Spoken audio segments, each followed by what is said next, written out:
My name is Margie Weiss, and this is Women's Fix-It Zone.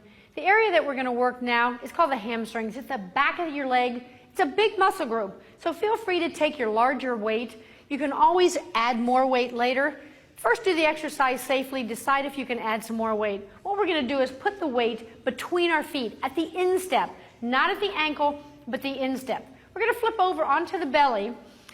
Belly buttons to the floor. You're going to put your elbows out, hands in, chin on your hands.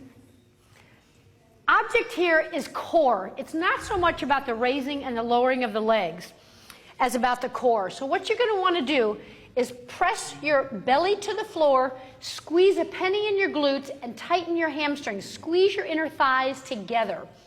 As your legs raise slowly and lower, the range of motion is not quite 90 degrees. You catch it just shy of 90 degrees.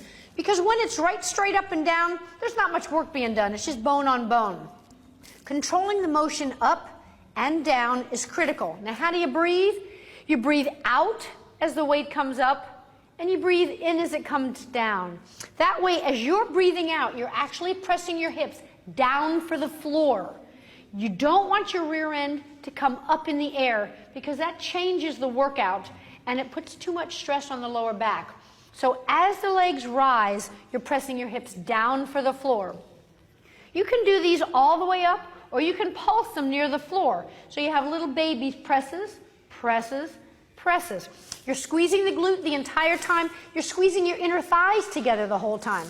Now, if the weight gets too heavy, you can do the whole exercise without the weights at all. You just can drop them to the floor and continue to do that exercise. You're still getting stress in this entire area. Belly again, hollow and to the floor. As we finish the exercise and we slowly lower the weights to the floor, we would kick them out of the way, as Leslie's going to do, so that we can stretch, because you generally want to stretch the hamstring right after you do the workout. So I'm going to show you two ways to stretch. You can lie on your back with one leg bent and one leg towards your face, or you can sit up with one leg out to the side and lean forwards. Object here, back is flat, chin is out. Object here, leg fairly straight. If you're not super flexible, bottom leg is bent. If you're more flexible, bottom leg would be straight. But where you're stretching is back in here.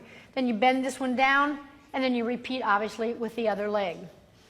On this exercise, since you're doing both legs at the same time, you're going to stretch them both out. So you're going to switch the legs.